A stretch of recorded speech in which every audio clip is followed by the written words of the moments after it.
be put on our YouTube channel for people to get to meet everyone.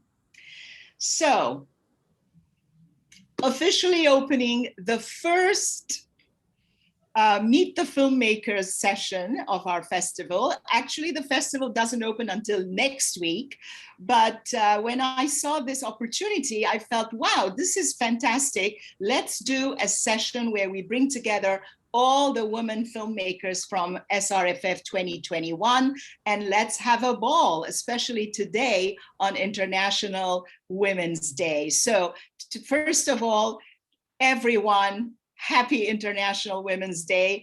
Happy International Women Filmmakers Day. So that's even more interesting and more apropos for us. So we have a number of attendees. A lot of people registered. Some of them are already here. Hello, attendees. I salute you all. You can put chats, but that would be later, I think. And of course, there is a hand raising function here, which later when you're doing the introductions, you can all have a chance to do that. Let me see somebody. I can see everyone, but not myself. So if you need me to get out and back, please let me know. Okay, Robin, let me see where you are. You may have come in as an attendee, Robin. So I might have to graduate you to promote to panelist. So there you go. Robin will be joining the seminar. There you go.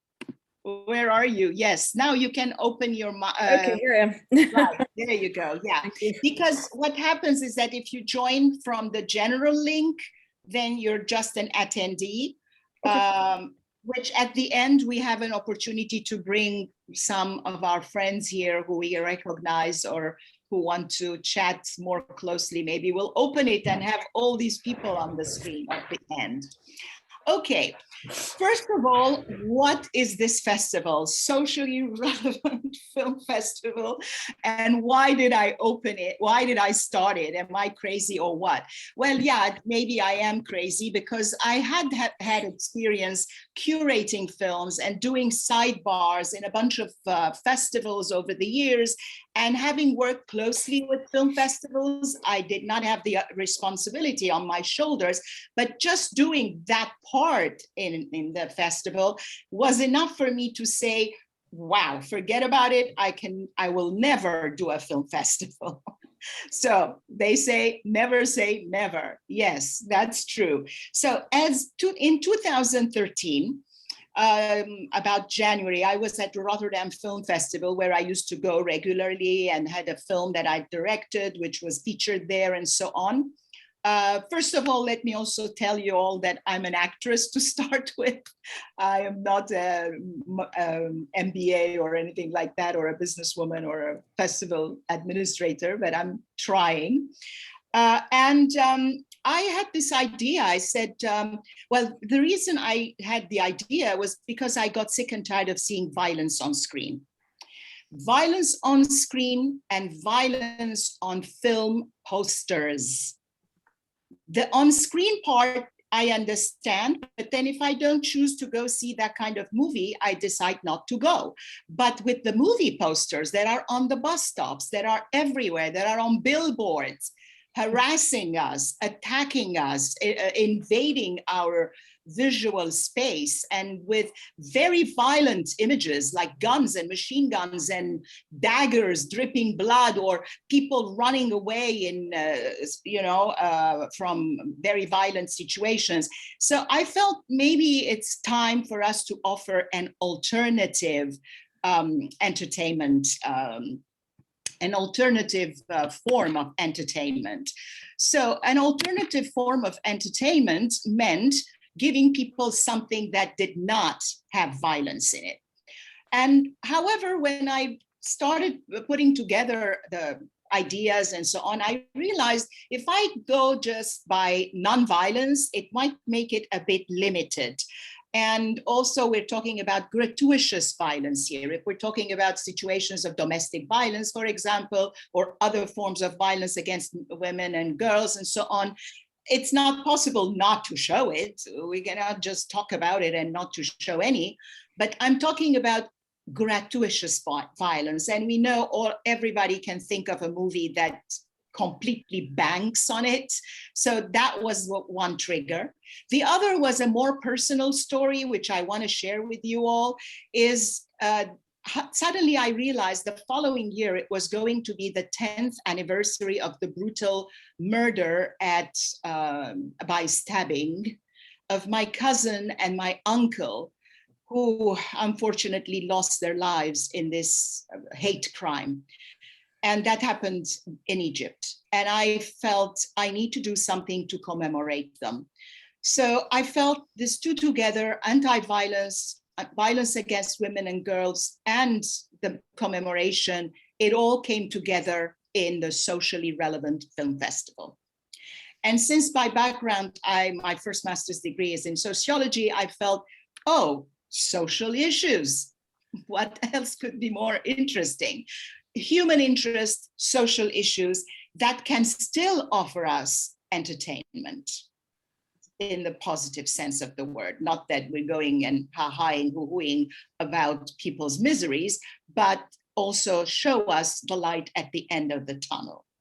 So basically, this is the reason. And then next thing I know, I am organizing a film festival when I had said I will never do such a thing. But the first year was crazy, as anybody who has started anything, I'm sure you all relate with your film production, with your eventual trying to raise money for a project and so on, what it means, you know?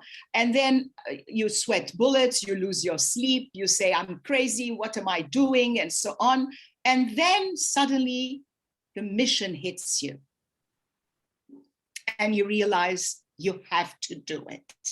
Because if you don't, you're gonna regret it for the rest of your life. You know, and I didn't want to regret it for the rest of my life or talk about it for the rest of my life. Should have, would have. I hate that tense. So that was basically in a nutshell. And I must salute you all and say again, once again, happy International Women's Day and happy Women Filmmaker, because more and more we are seeing women filmmakers. Unfortunately, the mainstream is still, the balance is very, very unbalanced, I should say. Whereas in our festival, annually, from the very beginning, it has been at least 50%, if not more. And that is not by chance, like we haven't gone out, tried to program a little bit, a few more women filmmakers so that we raise the percentage. No, we have gone strictly for the quality. And then at the end, when we have looked at the slate and the program, we have counted and we have suddenly realized that, wow, wait a minute, again, it's over 50%. So if this is happening in real life together here, I don't see why it shouldn't be translated into the mainstream, into the bigger budget movies, and into everywhere. I don't want to say Hollywood because that shouldn't be a norm. We can survive without that, I think, in many different ways. But we should just keep going and believe in our mission. This year is no exception. We have about 52 or 53% women filmmakers.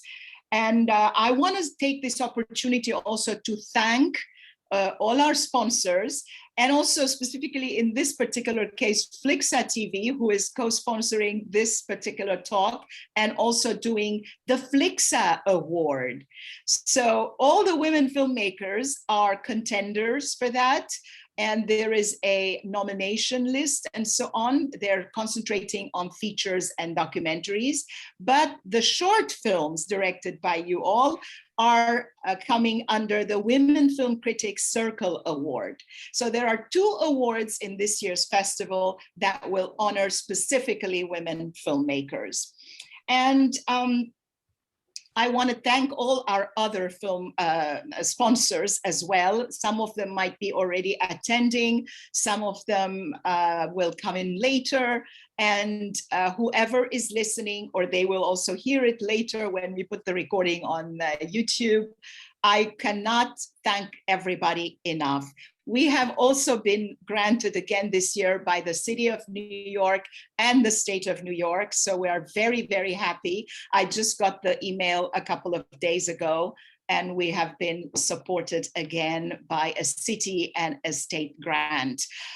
Plus, we have a number of major sponsors, number of industry sponsors, number of faithful followers and supporters, and we have our presenting partners, who are some of the papers and media who support us every year. So look out for them in our website and you'll understand who they are. And I'm very happy and proud to have them as partners and sponsors.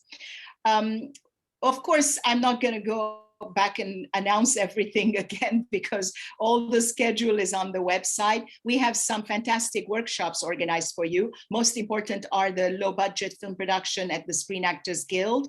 The other one is the buzz that made the film, which is the importance of PR and publicity and the media in a successful film promotion.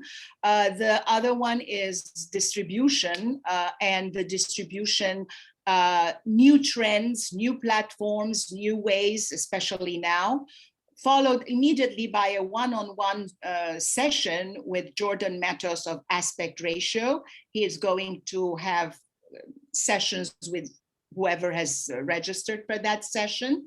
And also we are part of the NGO CSW, the Committee on the Status of Women of the United Nations, on Saturday, the 20th at 11 o'clock. That's going to be a major broadcast. A couple of films are screening in that.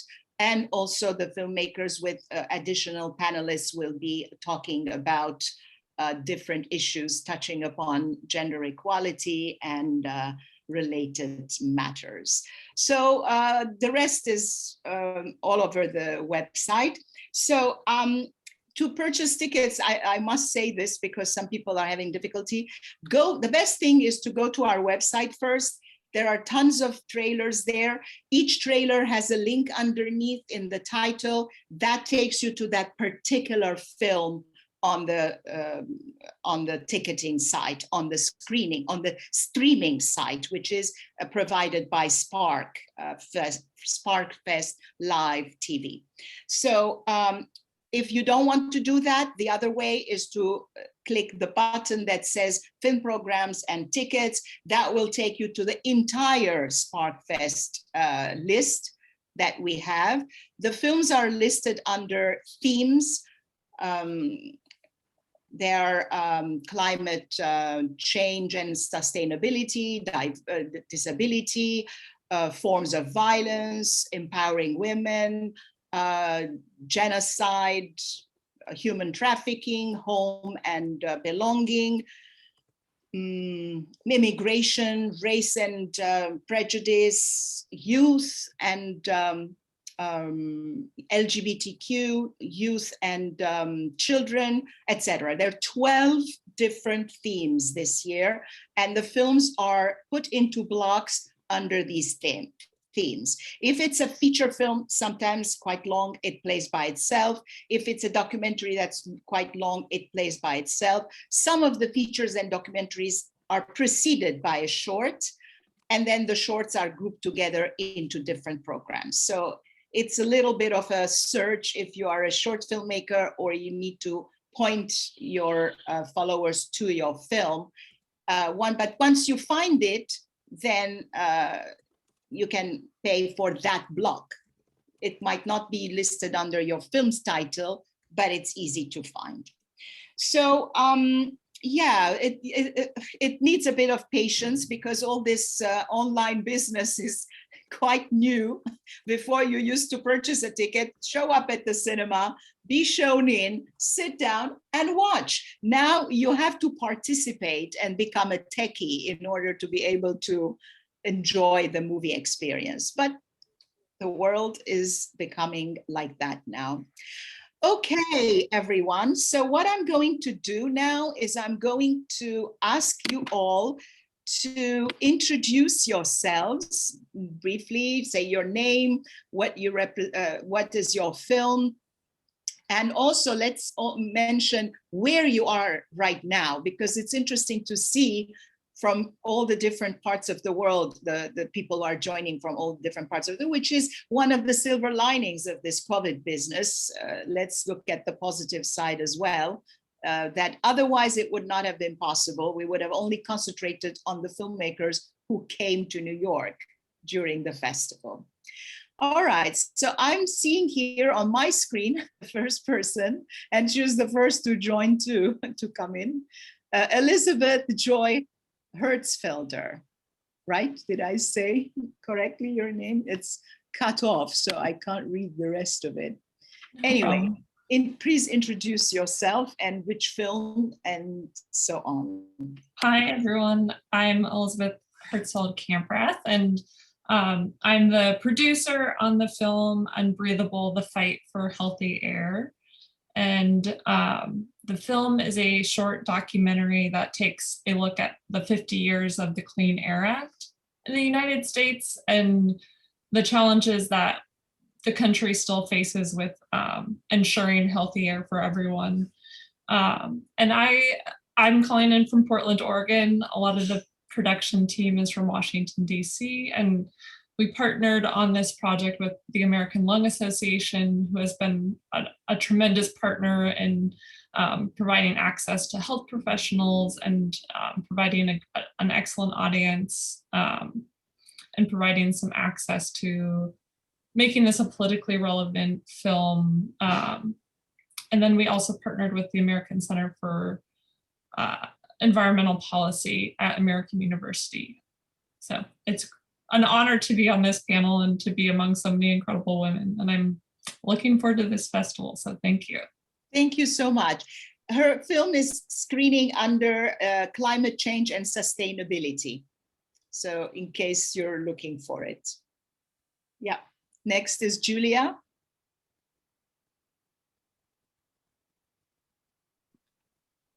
Hello, everybody. Can you all hear me? Yes. Fantastic. I'm here in LA, and thank you so much, Nora, for putting on this festival. I feel so honored to be a part of it with our film, Angie Lost Girls.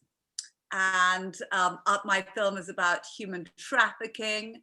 It's an issue that I care passionately about, and it was a real labor of love project because I volunteered at a children's shelter, and I met these 14, 15-year-old girls whose stories of what they've been through were just heartbreaking. I hate abuse to kids. I started researching this topic, and I found that child trafficking is one of the biggest criminal activities happening right here in the US. And so I made this film. I want to get this topic visible, people talking about it, families and teenagers understanding what trafficking looks like right here on our doorsteps today, and how they can protect themselves from it.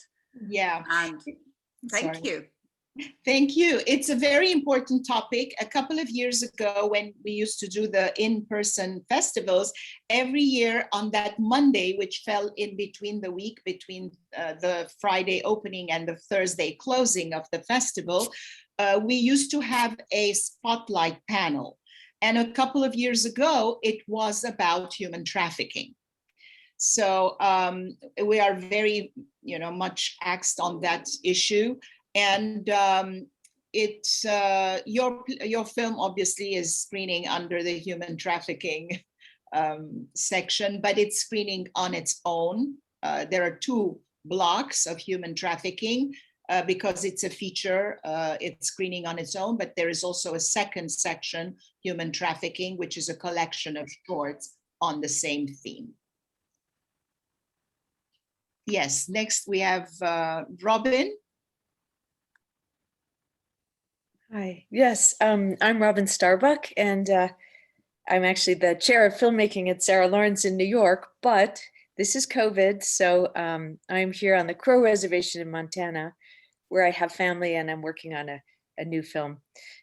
But my film in this festival, again, yes, I agree. Thank you so much, Nora. This is lovely to be in this festival. My film in this festival is How We See Water. And it is a film where I, for 4 years, followed 2 young women in Chiapas, Mexico, and both of their desire and efforts to get an education there. And one of those young women was successful and the other not. And the stories are, of course, ongoing during COVID, but the film stopped. I finished the film last year, so right, it already requires an addendum. But anyway, that's who I am. That's what I'm doing. Yeah, a very, very important topic. And on the same topic, we have another film, a feature film by Nino Tropiano, which is called Samira's Dream, which is about a Zanzibar woman who wants to have a family and be a mother and all that, but also have an education against all odds. So it's very important. This is an important issue because the key to gender equality is first and foremost education. Because if we are left out of the education cycle, then how can we expect to have any form of equality? So it goes without saying, but in many, many cultures and many societies, it's still not a fact. So Victoria. Hello, can you hear me? Yeah. So my name is Victoria Rhodes, and I'm the executive producer, and in the cast of the film Song of the Open Road, the story of the Southern California Youth Chorale. And this was a group that I was in back in the day, as we say, and started just by one man who was a teacher in high school in the LA area in Southern California. And he had gone on sabbatical, and when he came home, he was so excited about seeing the world, and all he saw were teenagers who couldn't care less about anything else, anything that was happening. And he thought, how can I use my talent as a music teacher to reach these students and to bring these cultures together? And so he started this group. And it was very hard to get into, and it was very stringent. It was very professionally done. And it went for 12 years. And we ended up going to 27 different countries over that time on 4 different continents, and over 800 people participated. And it was great because not only were we able to bring American music to the world, but we were inundated with cultures that were completely foreign to us, languages, and we also became friends with each other. We weren't from one school. We were from many schools, some colleges, and to form those close friendships when you're literally living with people, and then to go out and explore, and you have the stamina to be able to say, I want to go over here, I want to learn about this, I want to participate, was fantastic. And unfortunately, eventually it became too much for him because he was literally doing this on his own. He was not backed by anyone. And so he retired the group, and then eventually he retired. And we would start to get together for reunions and say, oh, you know, it would be wonderful if people could hear about this group. And so I thought, I know what I can do is I can use my talent in filmmaking to tell everybody about this group and how this changed our lives. Yeah. It's very important because part of the reason why youth don't have an interest today in anything else except social media and their phones is because they are not engaged in this type of thing. You know, it's very important to show the alternative, to show different ways. And the teachers, they have a mission and whoever has to do anything with colleges or universities or schools or anybody, by opening up the vistas and making youngsters get engaged into something. It's the best way of getting out of anxiety, depression, and lots of other ills that invade our societies nowadays. So Victoria Arellano, did I say it right? Sorry if I'm massacring names here. I hate doing that, but yes. No, it's all right. Yes, Arellano. I'm the producer of The Buffalo Man, and I am from and I live in Sonora, Mexico. And The Buffalo Man is a mockumentary that follows a Mexican journalist that is threatened to be killed because of an investigation he made. And because of a series of events, he investigates again and writes again, and well, fulfills a destiny and in his quest for justice, and then also meets a mythological creature that takes care of abandoned children. So it's like a kind of experimental film. And David, who is a director, had this curiosity to talk about this important issue in Mexico, because Mexico is one of the most dangerous countries to be a journalist in, just behind countries that are at war, like Afghanistan and Syria. So it's a really important issue we wanted to address. So yeah. I hope you can see this film, and thank you, Nora, and all the team at the Socially Relevant Film Festival. Thank you, thank you. It was very interesting. It struck our attention because it was so unusual, and it was like a lot of symbolism, a lot of allegoric pieces and so on. Not a documentary, but something like what if kind of questions raised in it. So let me see, Lisa is next on my screen. Can I? Hi, can everybody. I ask a quick question? Yes. I'm so sorry, just Victoria, what category is the film in? How do we find her film? Oh, the Forms of protest. Yeah. This Victoria? Yeah. The Buffalo Man is in Forms of Protest, and the Southern California Youth Chorale is in Youth and Children. Okay, so Lisa.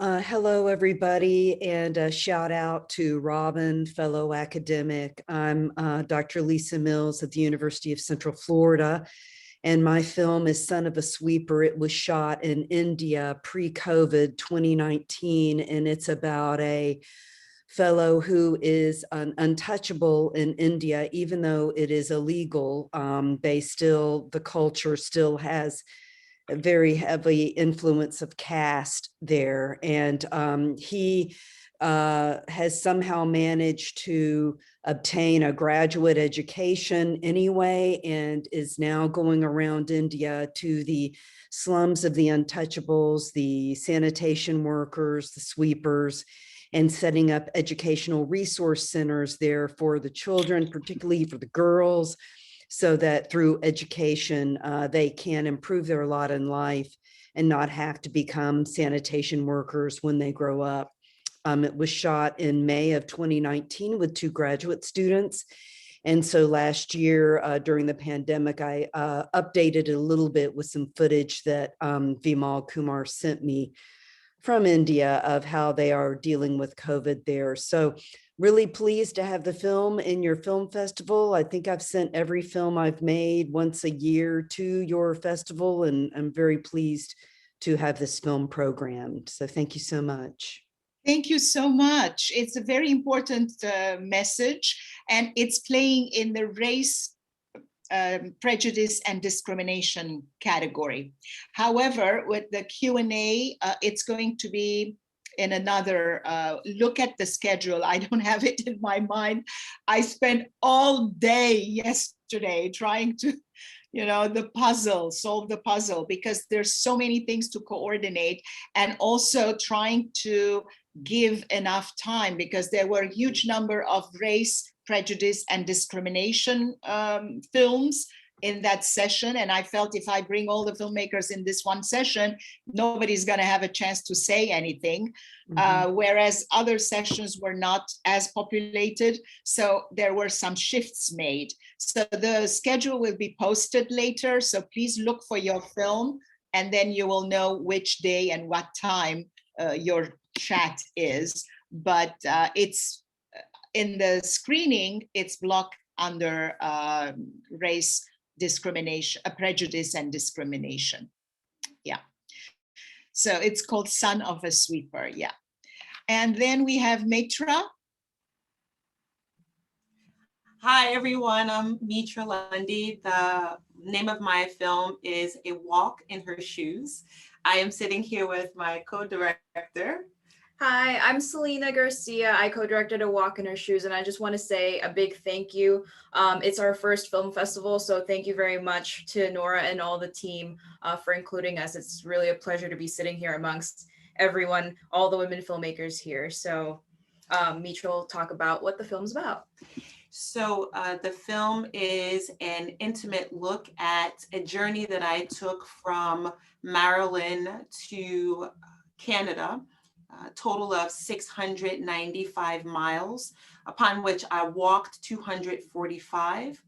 Back in 2017, I was in a very personal and a very low place. And I was trying to figure out how I was going to come out of that space, and decided that I would take the journey in honor of Harriet Tubman. She is a heroine of mine, and she's a woman who I respect and believe that she made decisions about her life that were very difficult, and was able to overcome lots of adversity. And so I felt that I could learn something from her by taking that journey. And by profession, I'm actually in the fitness profession. I'm a consultant and a coach. And Selina was actually a student initially, and she has a film background, and I said, okay, we're going. And so Selina actually took the journey with me and recorded everything, and voila, A Walk in Her Shoes was made. We finished it. The planning took place in 2018. The walk took place in 2019. So it took a full year to plan it out. And then we finished the film in 2020. Great. This is a great story, and it is planned. By the way, where are you sitting now? We're forgetting to mention where people are calling. Oh, yes. We're from New Jersey, USA. You're in New Jersey right now? Yes. Okay, great. So across the river from me, I'm right, right across. So anyway, so what I was going to say is that A Walk in Her Shoes is screening in the race, prejudice, and discrimination section. Under those topics. I think, if I'm not mistaken, it is by itself, or maybe there is oh yes, there is a fantastic short. I love it. Rejoice, Resist. If you guys have 5 minutes, watch that, because it's like, whoa, it gives you all the power to want to resist and rejoice and celebrate. It's, we were playing it in loops on our YouTube channel at the beginning until the festival trailer got ready. So we put that one up later. So it's playing with that. And also your Meet the Filmmaker session is going to be with Ching. We have Ching here. I'm going to leave you to last, Ching. So we'll go through all the filmmakers. Ching runs a program called Jewel Media, and since the first lockdown, she had been interviewing people. Maybe she's interviewed 200 people by now, and she has something like huge number of followers, maybe 5,000 already. And she's hosting Metra on her show.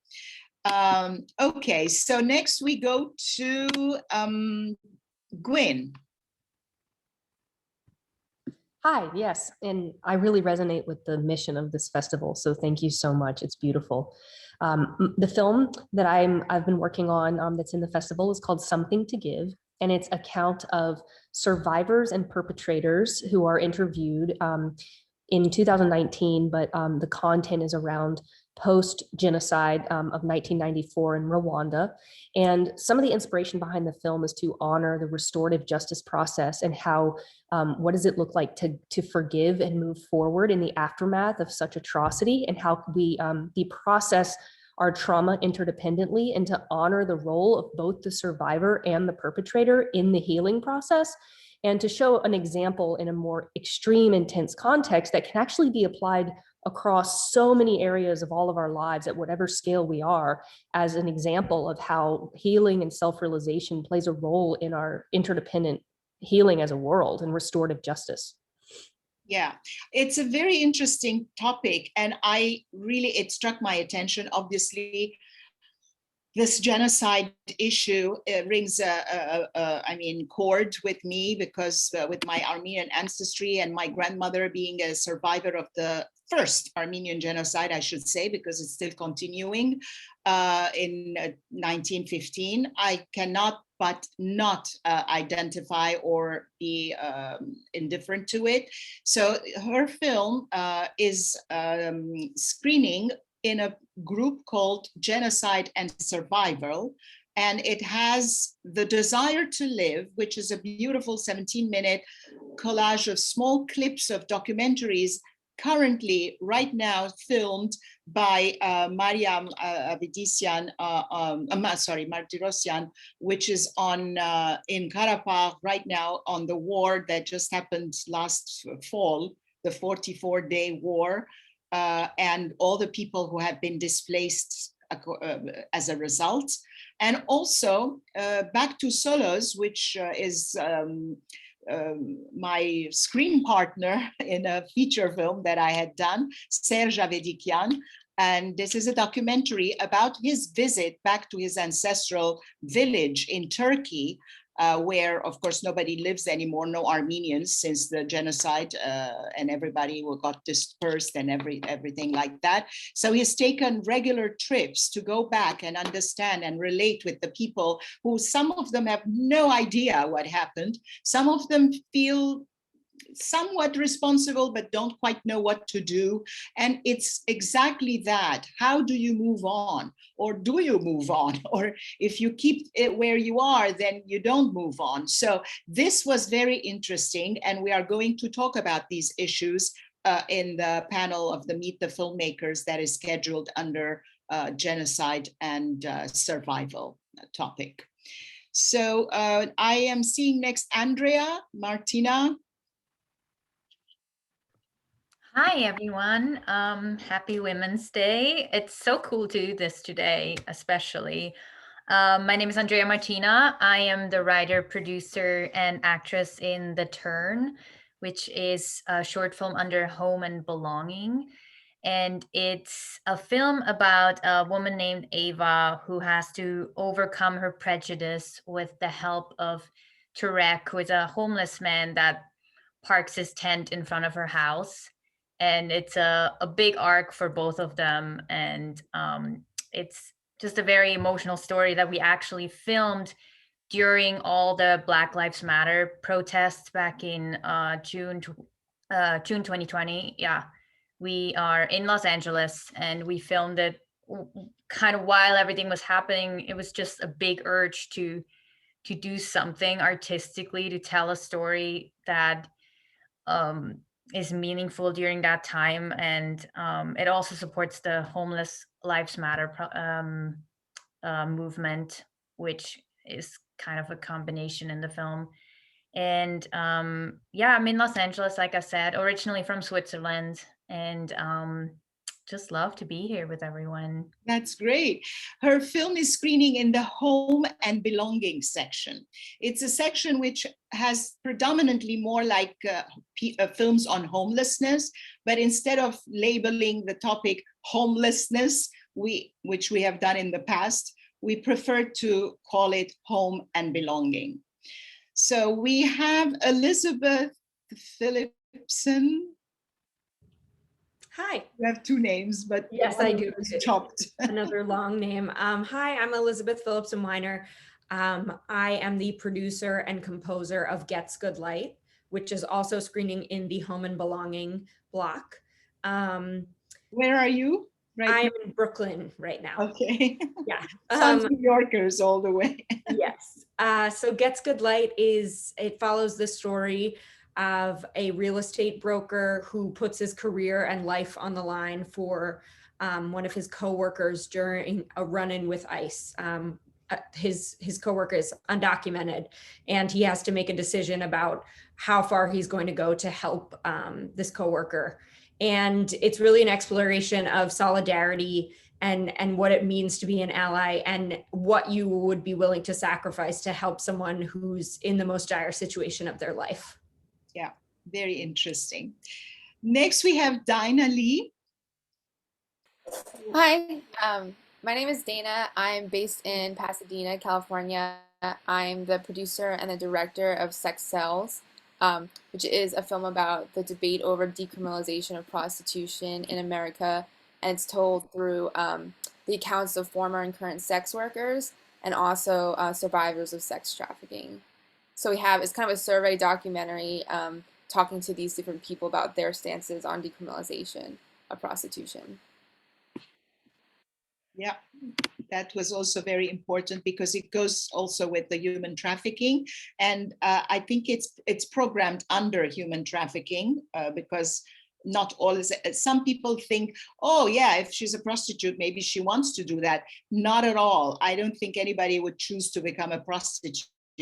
And they are in a situation where it's important to talk about and let people understand that that's not just black and white, as simple as that. So next we have Genevieve,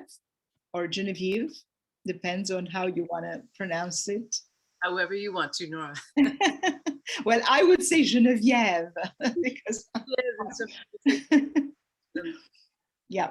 Host of nicknames. I'm so happy to be here with all of you. This is just an incredible group of women, and I'm really looking forward to seeing your films. This is, anyway, it's just very exciting. I want to also acknowledge my producer, Karen Hernandez, who's in Santa Fe right now watching. So she's also part of this, but not on screen. Our film is Dust One. It's in the narrative feature.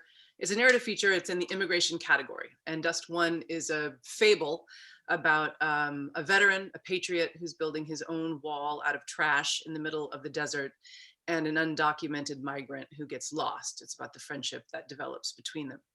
So it's, I made the film while living near the US-Mexico border from 2015 to 2019. So I was inspired by the events that were happening there and by having a brother in Border Patrol, and was just compelled to make a story about compassion at the border. And where are you not right now? I'm in Studio City, California. Good. Yeah. Yeah, the film is interesting and it's showing in the immigration section. However, we've migrated it to the earlier empowering women / immigration migration section, because I realized that empowering women, a couple of the filmmakers are already talking in the NGO CSW, and the immigration section, just like the race prejudice section, was too many people. So I kind of shifted you so you have a little bit more time to talk. Okay, Gail.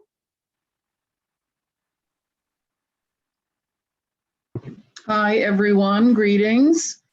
My name is Gail Williamson. I'm speaking to you from West Hollywood, and I am the producer and director and cinematographer and editor. Because, you know, documentaries, we all do everything. And I just want to shout out my co-producer, Jill Scheinfeld, is also here. Hi. Here she is. Yeah. Hi. So I'm the producer, and I recorded the sound. So it was the Gail and Jill show filmmaking team. But our film is a documentary called Out Loud, and it's about the inaugural season of the Trans Chorus of Los Angeles.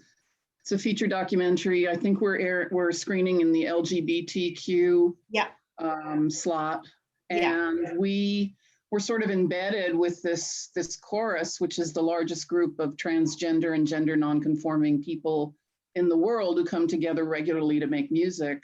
We were embedded with them from their beginning for the first year, and was a great experience, wonderful people. And although a lot of these people have experienced tremendous prejudice and transphobia, it's a very uplifting film with a very positive message about a bunch of wonderful people who are giving themselves a voice in the world in so many ways, musically, as activists, as people. So. Yeah, I know, it's very interesting. And it's the talk about it is on Saturday in the LGBTQ section. And we added a couple of films from the COVID shorts to it because there was no other section left. And those are a new series this year, new category added, which talks about films that were shot during COVID about the pandemic or through Zoom. And in that, I must take a moment and introduce myself now. There is my short, which is called I, Migrant Woman. And that is based on a play that was written by Valentina Acava, who is going to be a panelist on the NGO CSW Day. And it was monologues of immigrant women with the immigrant experience. And I initially wanted to direct the play in a real theater with real actors. And then when COVID hit and we were limited to presenting it on Zoom, I realized, wait a minute, this is like monologues and it looks very much like a documentary. If I edit it together so that there is more smoothness, more rhythm to it and so on, and we did. And now I'm doing a little bit of nepotism here and showing it in the festival under the Empowering Women section. So if you get a chance, I'd be delighted to get your feedback, who are much, much more seasoned filmmakers than myself. So who have we got? Ivana is next. Hello to everyone. Happy Women's Day. It's really great to listen all of your work, and I really look forward to see your films. I'm from Belgrade, Serbia. I'm currently at my boyfriend's place in Arizona because we stayed here a little bit longer because of the COVID situation. I'm director of short, socially engaging films. So far, I made 8 documentary films, and When I'm at Home is my first fiction film. In my work, I'm always attracted to people who made their trauma into positive use. So I made documentaries about the people who walked with their head up and pulled the things together, dealing with some big social issue. And I wanted to deal with the problem of facing sexual abuse in the family. So I needed a long time to find a way how to tell this story. Coming as a documentary filmmaker, I realized we need to find a way to tell this more universal feeling so we can get more people to see the film, because sometimes, as you all know, when we are telling the stories, we all need to think about the audience and how to tell what we need to open up the dialogue. And it took years actually to find a good point, to tell the story from the point of view of a young woman who is coming back home to face the man who sexually abused her in her youth. And in the film, we wanted to deal also about other problems within this trauma, and that is how other members of the family are facing this issue. Are they brave enough to face the truth, or they don't want to face the truth? So that was the film we made, and I'm happy that we made it in 2019. COVID, of course, hit us, so we didn't have chance to widespread as much film as we wanted, but we're happy that it's finding good place at the festivals, and we did in audience. And currently in Serbia, there is a big issue about women coming out publicly and talking about sexual abuse, which I'm very happy that it's finally happening in my country. And I'm very happy that film now can even find wider use in the society. That's cool. That's great. And it's also playing in the human and sex trafficking section. I have two more filmmakers, so we're going to go quickly because I would love Claire from Flixa TV to say something. And I also want to give a chance for Ching to say something at the very end. So maybe we go to Mariam next, who is in Armenia and maybe is falling asleep because it's past midnight there or something. Hi, Mariam. You can unmute, yeah. Please unmute yourself. We can't hear you. Yeah, there you go. Thank you very much for inviting for your festival. It's a very nice festival, and it's I listen for many projects and films, and they are very interesting, and I would like to see them all. So I am a director of International Women's Film Festival, which is held in Yerevan, Armenia. And this and last year it's become 17 years old. And it's a very important festival. And when I listen about your films, I understand how it's important. So, and of course, I would like to invite your films to our festival. And I participate in this festival with my short, which is called The House Which Was Built by Zorik. This film is about woman architecture who worked in 1950 during Soviet time. Her project of her house for family received a diploma from Architecture Symposium, which held in Moscow, and it was under Stalin, such a name. And this is a story about difficult life of woman architecture and about problem how we are looking for our heritage.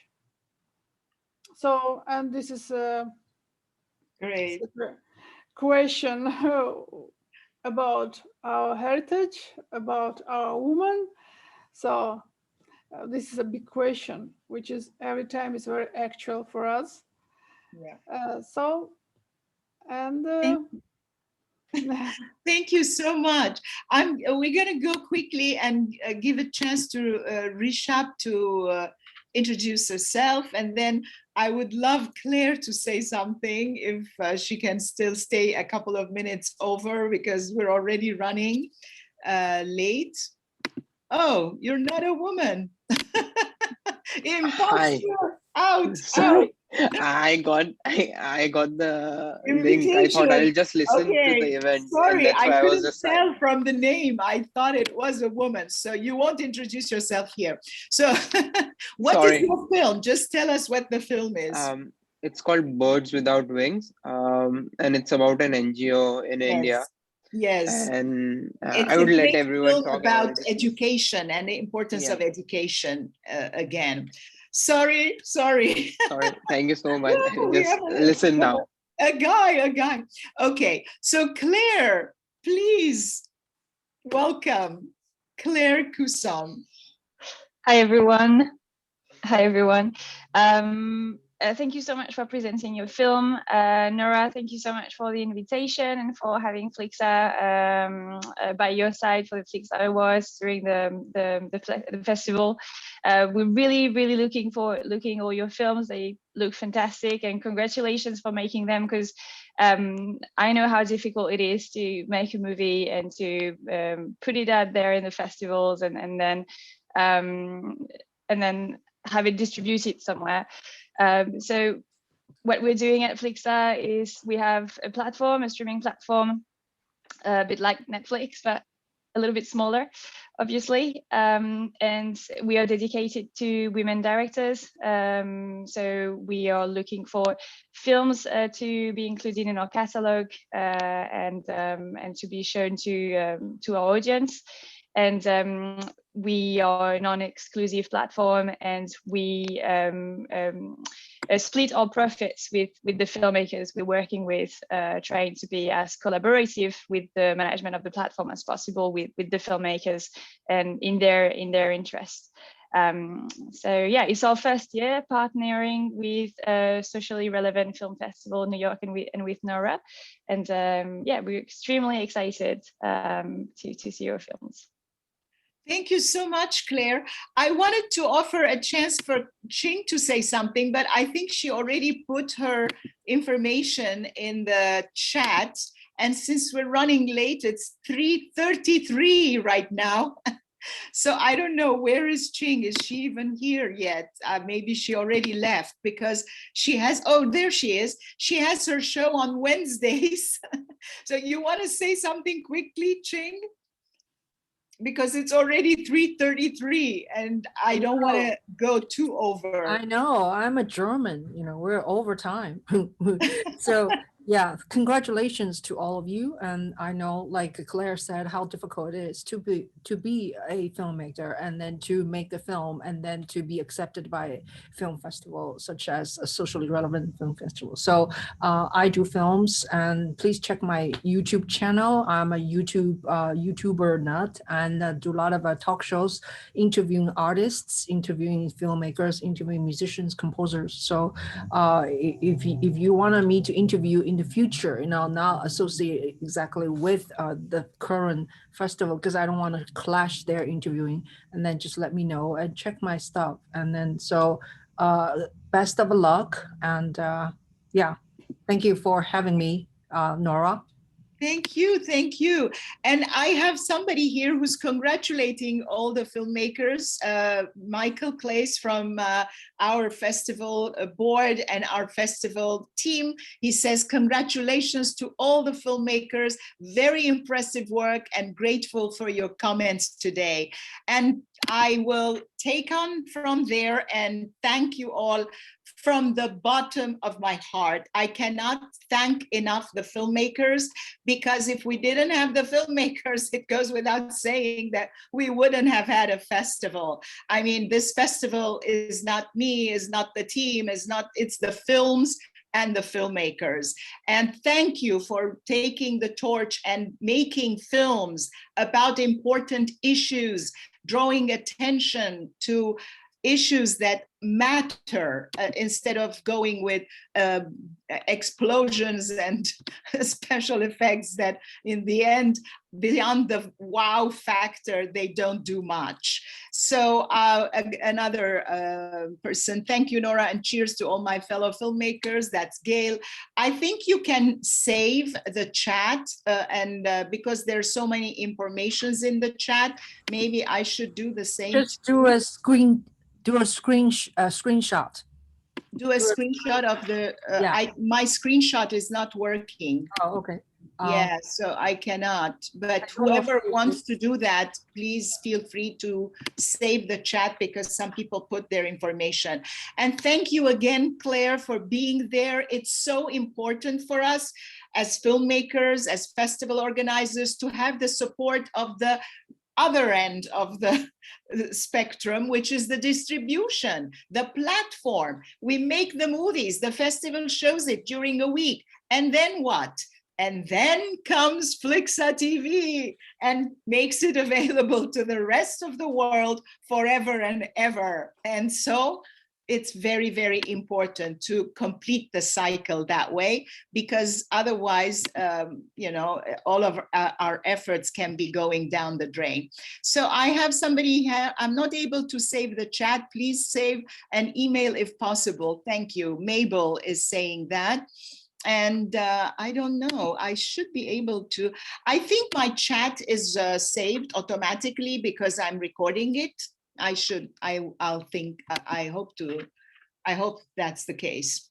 Okay, we're 7 minutes over, but then how can you not have, you cannot have 18 women in one room and not be 7 minutes over. Still, we're doing quite well. Thank you all very much. Bye-bye. And please go on the website, go to our YouTube channel, subscribe, and be there. When I see someone, when we are doing the chats with somebody else, I will acknowledge you and bring you on. On Sunday at the 5 o'clock screening, 5 o'clock Meet the Filmmakers, we're gonna meet at 5 o'clock because I'm gonna do a little launch, and whoever is there, I would be acknowledging and introducing, and then we get to the chat of that day. Thank you again from the bottom of my heart. It energizes me.